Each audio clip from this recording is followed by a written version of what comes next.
Boa noite, irmãos. Graça e paz. Que alegria mais uma vez nos reunimos para adorar ao Senhor.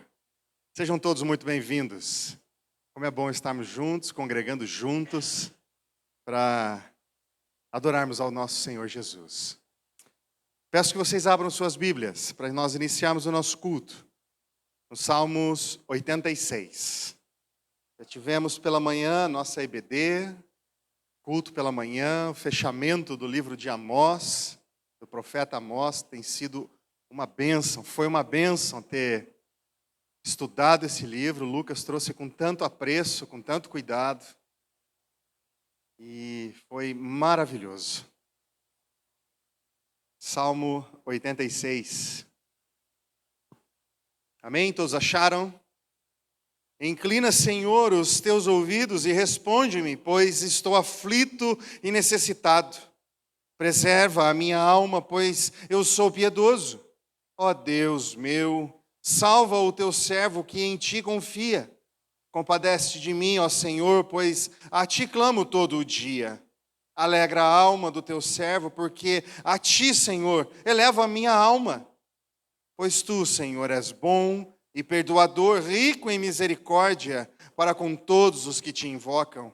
Escuta, Senhor, a minha oração e atende a voz das minhas súplicas. No dia da minha angústia, eu clamo a ti, porque me respondes. Não há entre os deuses quem seja semelhante a ti, Senhor, e nada existe que se compare às tuas obras. Todas as nações que fizeste virão, se prostrarão diante de ti, Senhor, e glorificarão o teu nome. Pois tu és grande e operas maravilhas, só tu és Deus. Ensina-me, Senhor, o teu caminho, e andarei na tua verdade.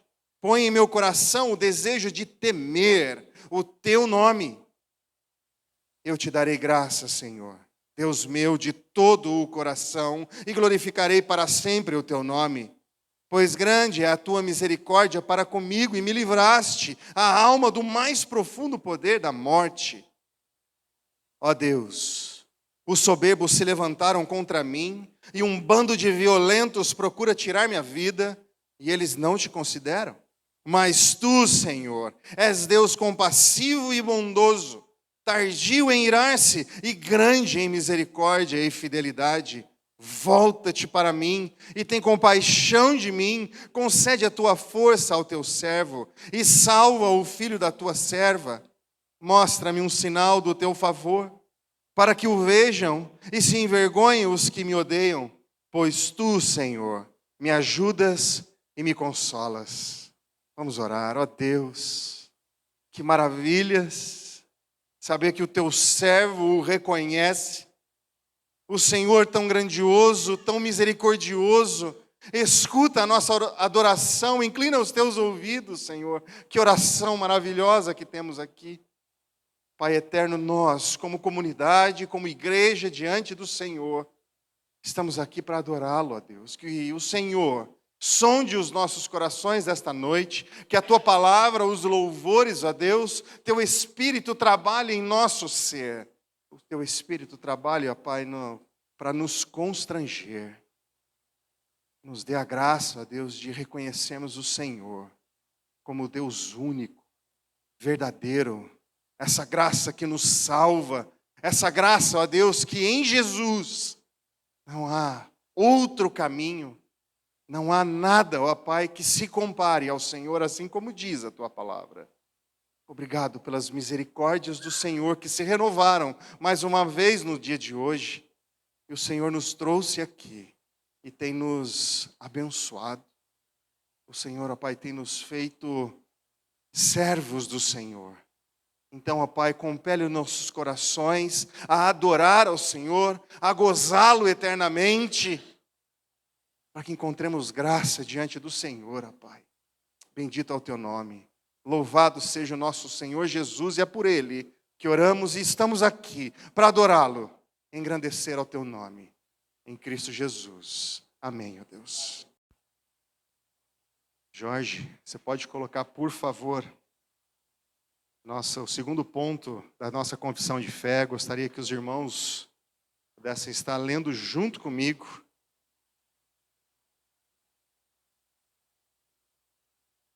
verdadeiro Deus. Vamos lá?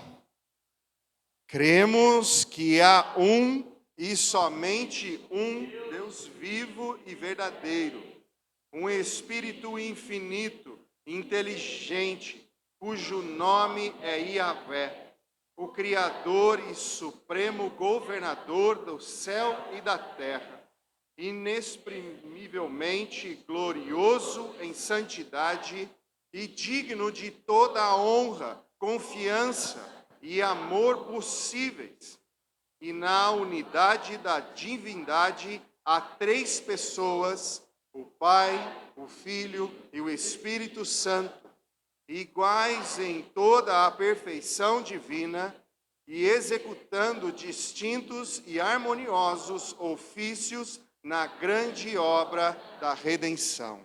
Amém. Na semana que vem nós estaremos tendo no nosso hall de membros mais algumas pessoas.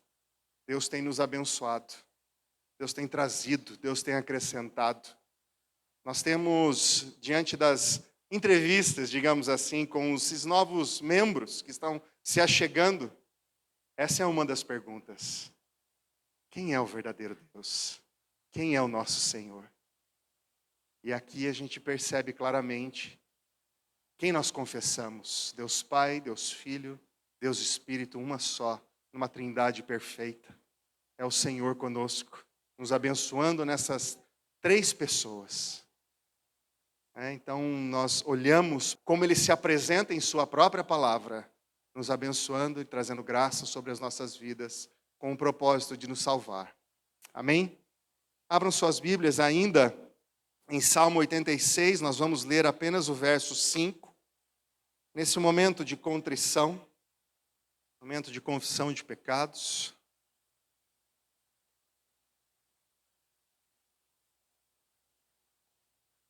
Salmo 86, verso 5 diz assim: Pois tu, Senhor, és bom e perdoador, rico em misericórdia para com todos os que te invocam. Vamos invocar o nome do Senhor nesse instante, continuar, na verdade. Vamos orar. Pai eterno, Pai bendito, estamos todos aqui, ó Deus. É a tua igreja, é a tua comunidade que se reúne diante do Senhor e clama ao Senhor, ó Deus, por perdão. Ainda estamos nesse momento do já, porém ainda não estamos pessoalmente com o Senhor. E aqui ainda estamos diante dos pecados que batem a porta todos os dias. Temos um inimigo que nos apresenta aquilo que a nossa inclinação ainda, ó Pai, nessa carne, vem todas as vezes nos cobrar. Pai eterno, a Tua palavra nos diz que há um Consolador, e há aquele que nos traz o escape, ali em 1 Coríntios 10, 13. É o Teu Espírito, ó Pai, que nos ajuda. É o Teu Espírito que nos auxilia, é o Teu Espírito que nos aponta a verdade que há no Senhor, para não cairmos na tentação e o pecado seja consumado. Mas para quando cairmos, ó Deus, nós só temos o Senhor. Então vamos a Ti neste momento e pedimos perdão pelos nossos pecados. Senhor, que a Tua igreja, ó Pai, tenha isso em mente, a Tua igreja, ó Pai, clame ao Senhor. Se entregue ao Senhor e deseje o Senhor, ó Pai. Louvamos a Ti, ó Deus. Em Cristo Jesus é quem nós pedimos e oramos. Amém, ó Deus. Pastor, vamos orar mais uma vez. Pai eterno, Pai bendito, ainda em Tua presença. Te apresento, ó Pai, o pastor Norival nesse instante, que trará a Tua mensagem. E o Senhor, ó Pai, use-o como boca do Senhor, ó Pai, para trazer a Tua mensagem. E que encontre esta mensagem, ó Pai, corações fervorosos, corações férteis, ó Deus, para que germine, ó Pai, a Tua palavra, verdade, contrição, confrontamento. E o Senhor, ó Pai, seja glorificado através da Tua palavra. Em Cristo pedimos, louvamos e agradecemos. Amém, ó Deus. Deus abençoe. Amém. Mais uma vez, boa noite, meus irmãos. Que a graça do Senhor seja com todos. Bom revê-los. Sempre é bom ver os nossos irmãos cultuando a Deus. E eu estava pensando ali, diante do que nós cantamos, e agora louvamos a Deus, se de fato Cristo Deus te procurar nessa noite, te chamar para o céu, sua alma está preparada? Importante que sim, né? Mas seja sincero, sua alma está preparada para se encontrar com o teu Deus? É para isso que Cristo veio a este mundo. Ele veio para nos dar vida. E é interessante que não é uma vida pobre, é uma vida rica. Quando nós nos separamos de Deus lá no passado, nos nossos pais, nós fomos condenados à morte física, espiritual, morte eterna. Tudo isso estava no pacote da nossa desobediência. Interessante que Deus, vai resolver tudo isso em Cristo Jesus. É para isso que Ele morreu na cruz.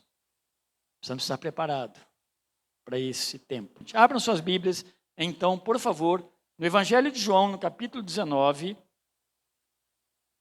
dos versos 1 até o 16. Eu dividi, meus irmãos, se eu fosse pregar junto, deveria pegar do 18, praticamente quase que o 18 inteiro, e o 19 até o verso 16, pelo menos. Alguns dividem mais, alguns dividem menos, e eu fiz algumas divisões aí. Então vamos na verdade, o 18, 38, eu parei na parte A última pregação, até o 19, 16. Vamos lá. O 38 de João, o verso 38 de João 18, ele termina assim, ó. Então Pilatos lhe perguntou o que é a verdade. E eu parei a minha pregação aqui. Por quê? Porque não teve resposta para essa pergunta de Pilatos. Então ele vai começar agora uma parte que de fato é a condenação de Jesus. Então a partir do 38 até o 19, 16, vamos ler, eu vou ler uma vez só, deixa aberto sua Bíblia. Ele diz assim, vamos lá de novo então. Então Pilatos lhe perguntou o que é a verdade. E dito isso, saiu de novo para falar aos judeus. E disse-lhes, não vejo nele crime algum. Todavia tendes por costume que eu vos solte alguém por ocasião da Páscoa. Querei que eu vos solte o rei dos judeus? Então todos responderam gritando, este não, mas Barrabás. Barrabás era um líder rebelde. 19:1. Então Pilatos mandou espancar Jesus, em outras versões, açoitá-lo. E os soldados teceram uma coroa de espinhos e a puseram sobre a sua cabeça. Vestiram-lhe um manto de púrpura e, aproximando-se dele, diziam, salve, rei dos judeus, e davam-lhe bofetadas. Então Pilatos saiu outra vez e disse-lhes, eu o trarei aqui para vós, a fim de que saibais que não vejo nele crime algum. Então Jesus saiu vestindo a coroa de espinhos e o manto de púrpura. E Pilatos lhe disse, aqui está o homem. Ao vê-lo, os principais sacerdotes e os guardas gritaram, crucifica-o, crucifica-o. E Pilatos lhe disse, levai-o e crucificai-o vós. Eu não vejo nele crime algum. Mas os judeus lhes responderam, nós temos uma lei, e de acordo com essa lei, ele deve morrer, pois declarou-se filho de Deus. E ouvindo isso, Pilatos ficou ainda mais atemorizado. E entrando outra vez no palácio, perguntou a Jesus, de onde vens? Mas Jesus não lhe deu resposta alguma. Então Pilatos insistiu, não me respondes? Não sabes que tenho autoridade tanto para te soltar como para te crucificar? Jesus lhe respondeu, nenhuma autoridade teria sobre mim, se do alto não te fosse dada. Por isso, aquele que me entregou a ti, incorre em pecado maior. Daí em diante, Pilatos procurava soltá-lo. Mas os judeus gritavam, se soltares este homem, não és amigo de César. Todo aquele que se declara rei é contra César.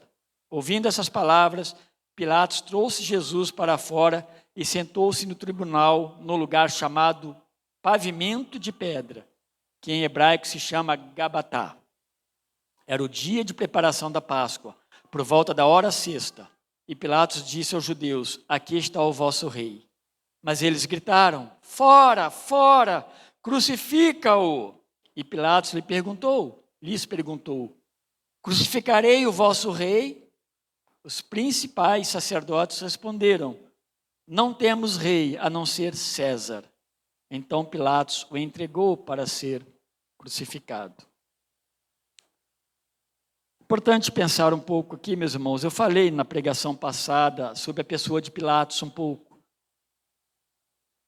E por que eu falei um pouco de Pilatos? Seu caráter, o que a gente encontra tanto nas Escrituras quanto nas histórias paralelas. Joséfo, por exemplo, fala de Pilatos. E outros historiadores, ali logo no princípio da igreja, dos pais da igreja, a gente vai perceber muitas citações sobre Pilatos.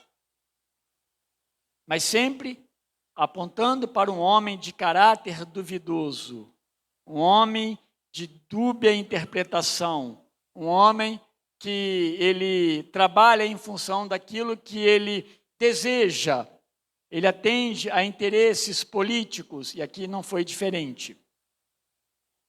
Existem duas igrejas, eu citei semana passada. Na minha última pregação eu disse que tem duas igrejas orientais, cristãs, que elas santificaram, elas têm Pilatos como um homem santo. A igreja egípcia copta e uma igreja da Etiópia também, uma igreja conservadora da Etiópia. Eles têm Pilatos como um homem que é santo. Então, não tenho dúvida dessas confusões que se fazem. Eles acham que Pilatos, por aqui várias vezes afirmar aqui que eu não tenho condenação contra Jesus. Eles acham que Pilatos foi um homem bom. Alguns dizem até que durante a história observou-se que ele se arrependeu, mas nada disso é comprovado, não tem nada disso. O que se fala de Pilatos ao longo da história está escrito, de fato, é o que está na Bíblia, e também o que alguns falam com respeito ao seu caráter, né? Um caráter que não é dos melhores. Ele atendia os interesses de Roma. Pilatos foi um grande político, um articulador. Ele estava entre os dois. Ele, de fato, não via problema em Jesus, porque quando ele olha para Jesus, ele não é um rei, porque ele não tem nem soldados. É um homem qualquer. É um pobre coitado.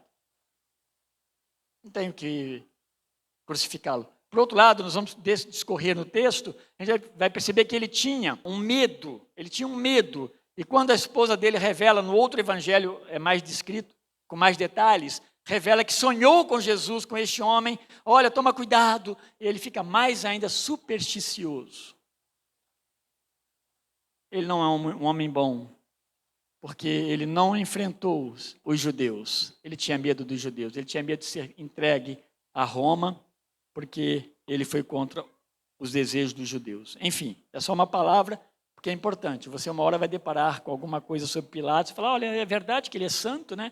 Quando eu cresci, ouvindo um pouco do Evangelho, ainda muito novo na fé cristã, eu sempre olhava para o texto de Pilatos, o texto em que Pilatos está sendo um dos personagens aqui, como um homem, puxa vida, ele foi tão bom não ter, né, acusação contra Jesus. Mas, de fato, ele era um pecador e um pecador sem arrependimento. Assim que é a vida de Pilatos, pelo menos do que nós conhecemos, tá bom? Que nos é declarado. Semana passada, meus irmãos, eu falei sobre um julgamento injusto para se cumprir a justiça de Deus, porque estava no processo do julgamento de Jesus, nos sacerdotes judeus, Caifás, Anás, depois vai para Pilatos. Um julgamento injusto para se cumprir a justiça de Deus. Hoje eu quero falar um pouco sobre uma condenação injusta para se cumprir a justiça de Deus. Uma condenação, porque aqui Cristo é condenado. Então vamos lá, pensando nesse texto aí. Esse julgamento de Jesus, então, ele foi concluído por Pilatos, o governador romano que administrava a região da Judéia. E ele vai concluir isso, meus irmãos, logo após essa pergunta que ele faz no 38, o que é a verdade? E nós falamos no texto que eu preguei anteriormente, que Jesus se revela como esse rei verdadeiro. Então é possível haver um rei e é possível haver verdade. coisa que os seres humanos não acreditam, que é a compatibilidade com uma verdade, com a verdade, com o reino. Mas Jesus declara assim: ainda que por diversas vezes afirmasse que não via culpa em Jesus, Pilatos falou isso aí, ele não exerceu a autoridade dessa justiça para libertar Jesus da morte. Para ele, poder e verdade não se juntam, não andam juntas. Jesus, ainda que rei de toda a criação, por direito de criador, estava falando de um reino que promove a plena libertação de seus súditos. Cristo não está falando de um reino que oprime. Cristo não está falando de um reino terrestre, um reino em que as pessoas são subjugadas e outras podem ser libertas. Jesus está falando de um reino realmente que promove a libertação dos seus seguidores. Um reino que transforma o coração do homem, do súdito, pela verdade. Jesus ele vai dizer lá em João 14,6, eu sou o caminho, a verdade e a vida. Vimos que foi um julgamento injusto, porque ele estava repleto de mentiras, ele estava envolvido por falsas testemunhas. Tanto Pilatos, então, cuja personalidade ela é descrita, como eu disse agora há pouco, de uma forma histórica, pela Bíblia, pela própria tradição, como repleta de irregularidade na vida de Pilatos, quanto também os judeus, com atitudes cheias de hipocrisia. Nós falamos um pouco sobre isso também. Ambos desejavam o quê? Os dois desejavam a morte de Jesus. Pilatos vai desejá-lo por interesse político, mesmo que ele afirme que não há erro nesse homem. Os judeus, então, por não aceitarem Jesus como Messias, o Filho de Deus. Pilatos, por interesse, de fato, de Roma, né? Interesse político, medos e essas coisas assim.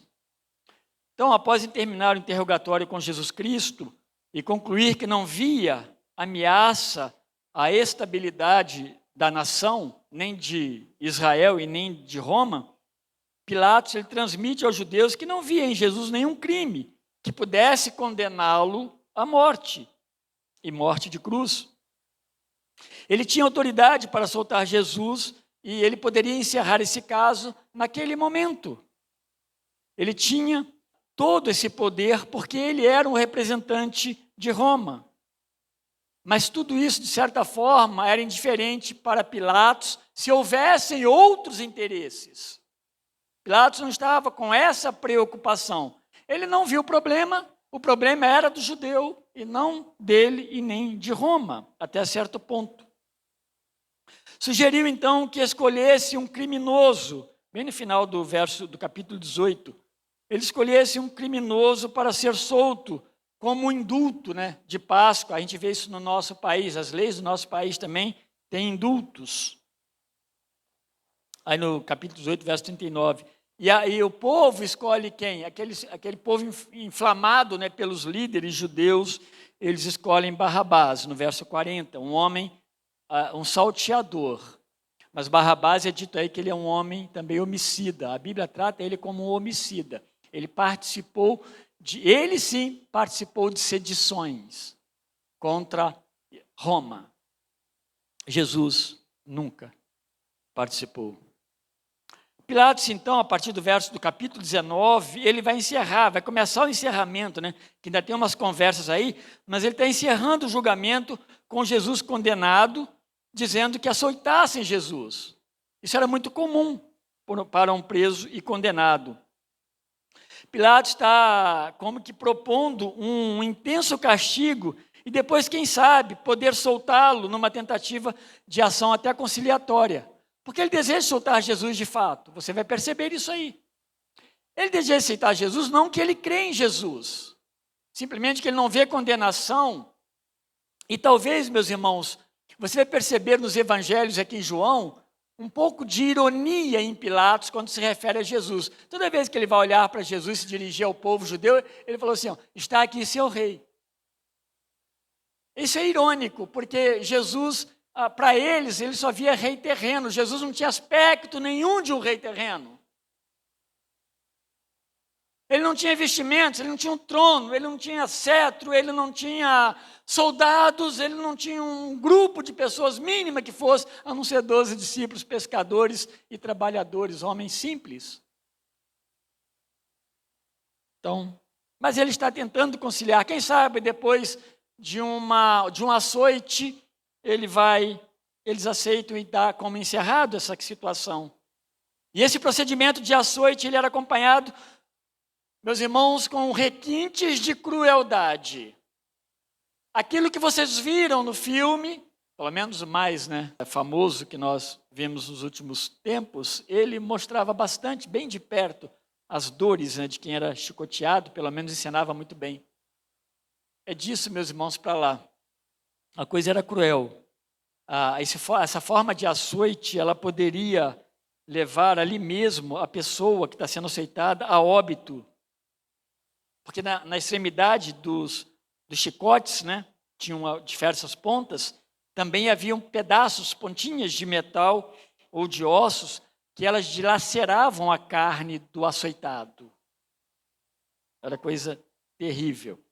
Alguns dizem que chegava a alcançar os órgãos internos, eles começavam a aparecer. Vocês conseguem imaginar? Vocês conseguem pensar por que Deus fez dessa forma? Então, para você compreender isso, meu irmão, a vida que Deus te deu, entenda que a ira de Deus recai sobre o seu filho, o pecado que nós cometemos, a cruz que era nossa, o sofrimento que deveria ser nosso. O Filho de Deus tomou sobre si, não foi pouca coisa. Não foi pouca coisa. Isaías 53:5, eu vou citar muito Isaías aqui, porque lá ele relata a história do servo sofredor. Mas ele foi ferido por causa das nossas transgressões. Ele foi moído por causa das nossas iniquidades. Meu e seu pecado. Não tratemos isso como coisa tão simples. Mas é muito sério. E aí, a partir do verso 2, o 3, a gente percebe os primeiros momentos de ironias e deboches, como parte da humilhação de Cristo. Quando nós falamos que Cristo se humilhou, ele se humilhou fazendo-se homem. Isso é humilhante. Ele fez-se homem, mas homem sem pecado. Mas ele sofre e ele vai para a cruz da vergonha, que nós vamos ver mais adiante. Isaías ainda 53, verso 7, ele registra que o servo sofredor, ele foi oprimido e humilhado. Esse servo sofredor é Jesus Cristo, é o Messias. Foi oprimido e humilhado, mas não abriu a sua boca. Como cordeiro, ele foi levado ao matadouro. Cordeiro, ele não vai para o matadouro resmungando, chorando, esguelando. Por isso, uma das características do cordeiro é, de fato, a sua mansidão, o seu silêncio. Ele é morto nesse silêncio. E é por isso que João vai então ver Jesus, João Batista, e vai dizer: eis o Cordeiro de Deus que tira o pecado do mundo. Então, chamando Jesus de uma forma debochada de rei, os soldados romanos colocaram uma coroa de espinhos e vestiram de manto de púrpura. Então, ele não tinha vestes de rei. E agora, quando vestem ele e colocam nele uma coroa, fazem isso num tom de deboche. Essa vestimenta, esse manto de púrpura, provavelmente, meus irmãos, manto com roturas, rasgos, desbotado, para simbolizar um rei, mas um rei debochado. É bom a gente pensar que logo após a queda, pelo pecado de Adão e Eva, Deus anuncia que por causa do pecado a terra produziria cardos e abrolhos. Abrolhos, meus irmãos, ou abrolhos, é espinho. E é irônico quando a gente percebe que aquilo que amaldiçoou a terra lá atrás, por causa do pecado, e Deus faz isso diante de Adão, agora é usado no sofrimento de Jesus Cristo, na sua cabeça, os espinhos. Eu estou lendo um livro, lá em casa, hoje à tarde deu para ler mais um pouco dele. E a gente vai vendo, meus irmãos, é enorme, é tremenda a relação dos evangelhos com Gênesis. A gente fica maravilhado quando começa a ler. A tentação de Jesus e a tentação de Adão e Eva, e coisas assim como os espinhos, sempre trazendo à memória, lá de trás, aquilo que foi cometido como pecado, que trouxe mal para o mundo, né? E aí os espinhos que tanto mal trouxe para a plantação, para o cultivo, ainda agora, como resultado do nosso pecado, ele é colocado, né, como uma coroa ao redor da cabeça de Jesus Cristo. Como se não fosse o bastante, proferiram-lhe bofetadas, saudando-o de forma escarnecedora como rei dos judeus. Estes primeiros atos de humilhação mostravam a concordância de que o julgamento chegou ao fim e o julgado está condenado à crucificação.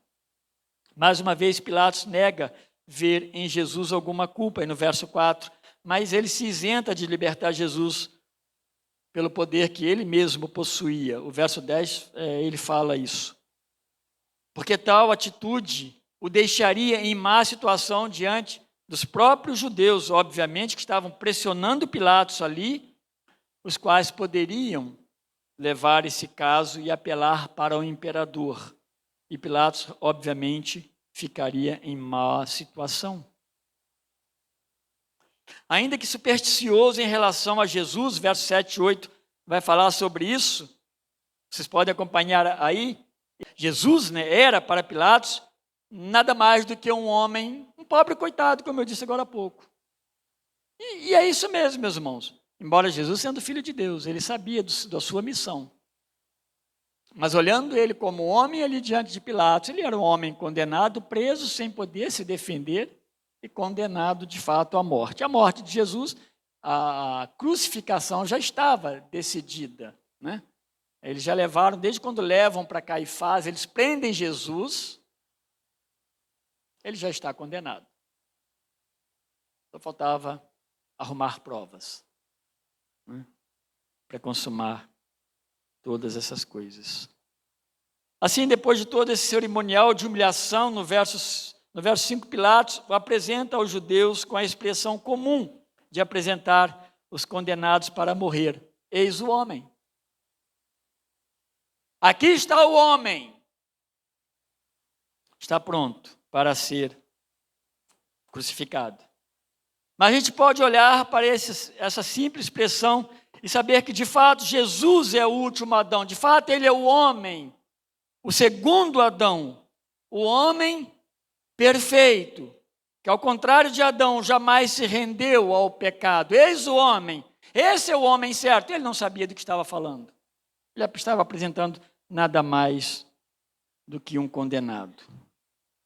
Em sim, Jesus, esse último Adão, ele vai cumprir sua missão de levar nossa redenção até o final, o que Adão não fez, obviamente. Adão nos levou por seu pecado e nós pecamos com ele à condenação eterna por causa dos nossos pecados. Todo esse processo de dor, de injustiça, de entrega para a morte, estava, acima de tudo, dentro do decreto eterno de Deus.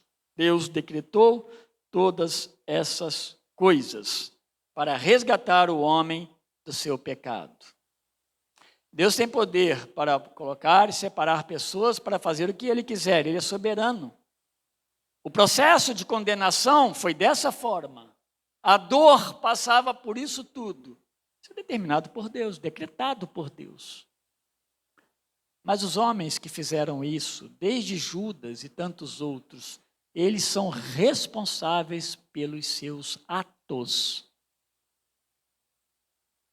Eles são responsáveis pelos seus atos. O grito de ordem daqueles judeus, então, era: crucifica Jesus, crucifica. E é intenso, porque ele é repetido. Nós queremos isso. Crucifica-o. Tanto no verso 6 quanto no 15 nós vamos perceber isso. Aí no 7, a acusação deles é descrita dizendo que Jesus se disse filho de Deus. Agora os judeus estão apresentando algo que era muito pesado como acusação.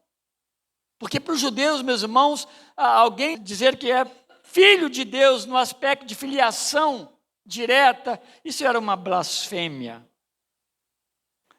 Dava até o direito de matar Jesus por apedrejamento, mas eles tinham certas limitações também por parte de Roma com relação à execução. Mas por trás de tudo estava novamente Deus, o nosso Deus. Lá atrás, em Deuteronômio 21, os versos 22 ao 24, no 22 nós já encontramos essa palavra, que os judeus, para não executarem Jesus com apedrejamento, mas lá atrás já anunciava o madeiro como destino de malditos. Então Jesus, a humilhação de Jesus, ela vai ao extremo da cruz, da vergonha e do maldito. Maldito no meio dos homens. É assim que ele vai para a cruz. O apedrejamento não ia acontecer, porque Jesus iria para a cruz da vergonha. E aí, no versos 9 e 10, Pilatos, agora cheio de superstição, ele ouve que Jesus se declarou como filho de Deus, e é verdade, meus irmãos. Jesus não omite isso.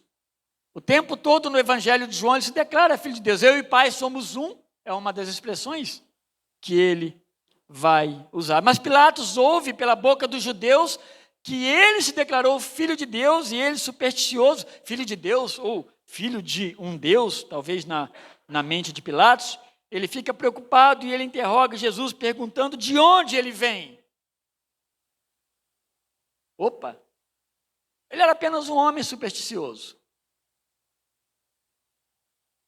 Eu falei na outra vez que para homens como Pilato, líderes como Pilato e como Roma, por exemplo, a verdade ela é um batalhão.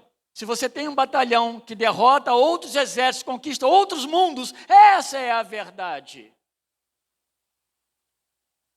Eles não viam em Jesus o reino de Cristo, a salvação, e Jesus Cristo e Deus como única verdade. E ele está supersticioso, chega a informação, de alguma forma, João não relata esse detalhe, né? De que sua esposa muito se afligiu em um sonho. Mateus vai relatar isso aí. Mateus 27 vai falar sobre isso. Que ela se manifesta diante dele. Então ele fica muito preocupado. Ainda mais porque havia mandado açoitar Jesus. Esse homem, será que ele está relacionado a algum Deus?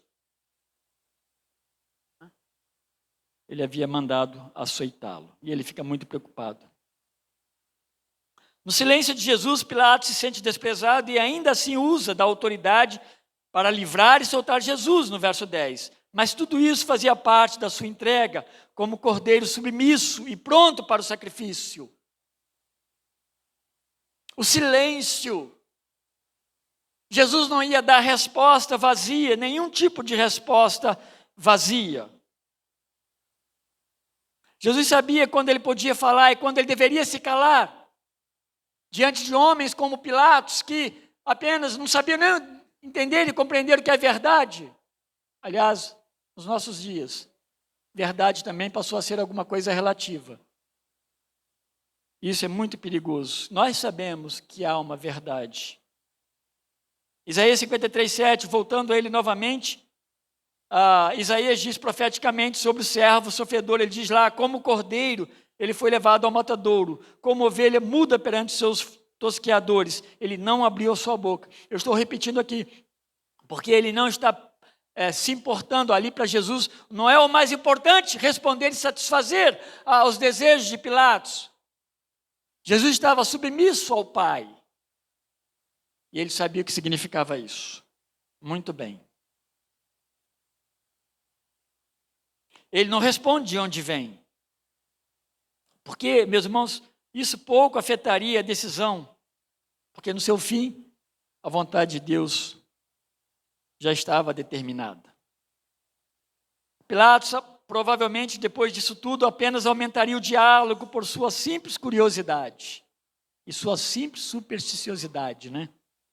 Mas quando Pilatos fala de sua autoridade como governador de Israel, Jesus então lhe dá duas respostas. Porque, olha, Jesus não responde para ele, ele fala que, olha, você sabia que eu tenho autoridade para te prender, para te soltar, para te matar? Duas respostas nós podemos destacar aí nas palavras de Jesus. Primeiro, ele diz que a autoridade de Pilatos, embora ele não pudesse talvez compreender isso que Jesus estava falando, mas a autoridade de Pilatos vem de Deus. Lucas pregou de manhã e falou exatamente isso. Nenhum rei governa por sua própria autoridade, é Deus quem dá a autoridade. Nenhum governante, ele tem autoridade suficiente em si mesmo. É Deus quem dá. Deus é o Senhor que põe, é Deus é o Senhor que depõe os governantes. Deus é a autoridade máxima do mundo e do universo por direito de criação, provisão e condução do universo. Deus é esse Senhor.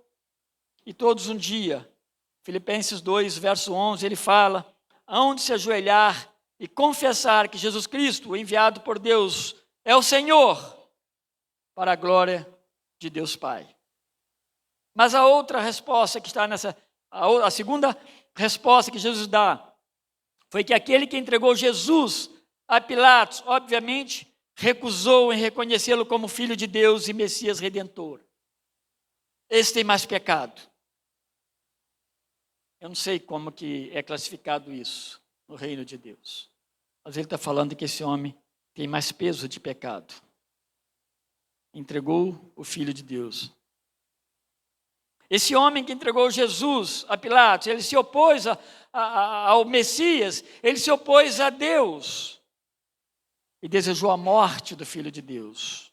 Talvez, meus irmãos, é bem provável que essa referência aí seja ao sumo sacerdote Caifás, que era o sumo sacerdote daqueles dias. Você pode pensar em Judas? Pode. Pensar até em outras pessoas, mas a probabilidade é Caifás quem vai dar o veredito judaico, né? A lei judaica mandando para as mãos de Pilatos. Nos outros evangelhos você vai ver uma ida e vinda até Herodes, por exemplo, que João não teve a preocupação de relatar. Pilatos ele continuava desejando soltar Jesus por seus temores, por suas superstições e também por, de fato, não ver nada que afetasse a estabilidade do governo ali em Jerusalém. É quando os judeus dão aquela que seria a última cartada, trazendo à memória de Pilatos o falso testemunho de que Jesus está sendo acusado de sedição, ou seja, porque ele disse que é rei. Ou seja, estavam avisando para Pilatos que soltar Jesus, que está sendo acusado de ser o rei dos judeus, pode deixar Pilatos em maus lençóis diante do imperador romano, se os judeus levassem o caso adiante. Aí muda a história. Para os judeus, blasfêmia levava à morte, mas eles não poderiam fazer isso de uma forma tão simples. E como fazer com que Jesus fosse condenado pelos romanos? Ele se disse rei. Opa, aí já entra na esfera da política romana. Finalmente, agora sob pressão, Pilatos senta-se em seu trono de julgamento e entrega Jesus usando a expressão que os judeus usaram e reprovam. Ou seja, Pilatos vai dizer para eles, eis aqui o vosso rei. A ironia. Mas agora ele está entregando Jesus aí no verso 14. Eis aí o vosso rei, bem no finalzinho. Os judeus, além de pedir mais uma vez a crucificação, afirmam que não possuíam nenhum outro rei senão César. Olha que interessante isso aqui. Para que esse julgamento desse certo, aquilo que eles mais detestavam, eles estavam afirmando agora. César é o nosso rei. César é o nosso rei. Quantas vezes se comete esses pecados e esses erros em favor de algum benefício que não vale nada? Eles rejeitavam de uma forma enorme o governo de Roma sobre eles. Eles os tinham como rei, César como rei por força, por violência. Mas agora vale a confissão pública de que o rei deles é somente César, aquele que lhes impõe pesadas sanções, impostos e uma porção de coisa, opressão. E tanto Herodes, quanto Herodes mais para o norte, mais Pilatos, estavam ali na região, com um agrupamento enorme militar de Roma. Mas um pouquinho acima, na Síria, havia um agrupamento maior ainda, que comandava o agrupamento de Pilatos e de Herodes, para quem Pilatos e Herodes recorria, com alguns problemas. Era esse que eles estavam agora para condenar Jesus, dizendo que, sim, César é o nosso rei. Aqui acontece, meus irmãos, de fato, a consumação dessa condenação.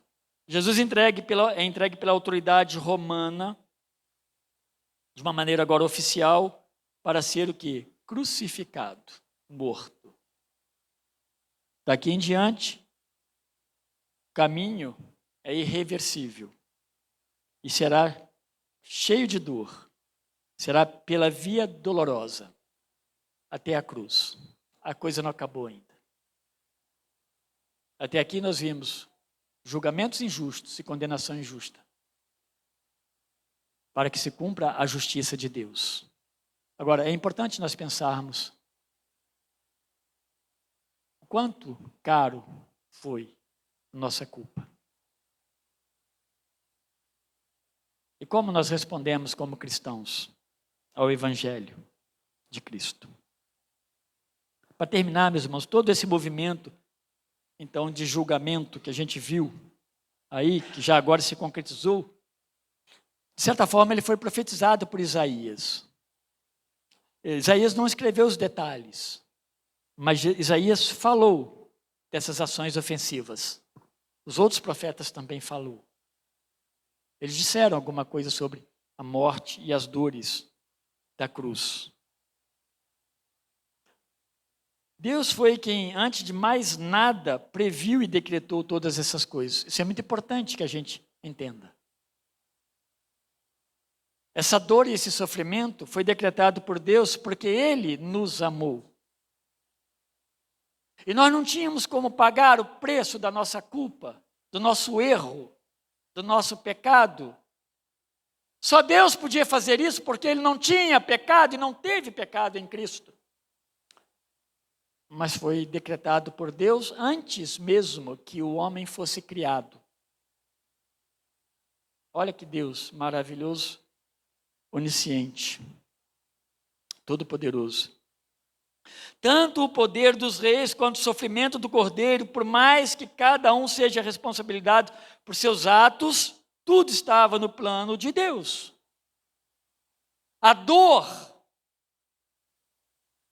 do caminho até a cruz estava no plano de Deus. Deus não chora e vira as costas porque não suporta. É lamentável o pecado do homem diante de Deus. Mas ali Deus está cumprindo, no seu Filho, a ira que veio sobre ele, que ele teve por causa do nosso pecado. Só que tem algo pior. Por você que crê, a ira de Deus caiu sobre o Filho, nessas dores e a cruz, e a morte. Mas aquele que não crê, a ira de Deus cairá sobre si. Aquele que não crê receberá a ira de Deus sobre você mesmo. E está condenado. E para sempre. E seus dias serão 1, 2, 3, 1 milhão, 2 milhões de dias, 3 milhões de dias, 4 milhões de anos, 5 bilhões de anos. Porque é eterno. Por que você está procrastinando a sua vida com Cristo?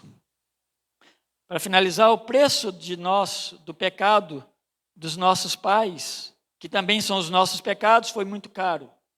Custou o sofrimento e morte de Jesus Cristo. E muitos desejaram isso, porque rejeitaram Jesus. Muitos ainda continuam rejeitando Jesus hoje. Outros têm crido e recebido Cristo e têm tido libertação da condenação dos seus pecados. E foi para isso que Jesus, então, veio ao mundo. Foi para isso que Jesus morreu na cruz. E foi para isso que Jesus ressuscitou e venceu a morte. Para que nós tivéssemos vida e pudéssemos estar aqui neste lugar hoje, agora, pela manhã, adorando o nosso Criador, o nosso Redentor, o nosso Salvador.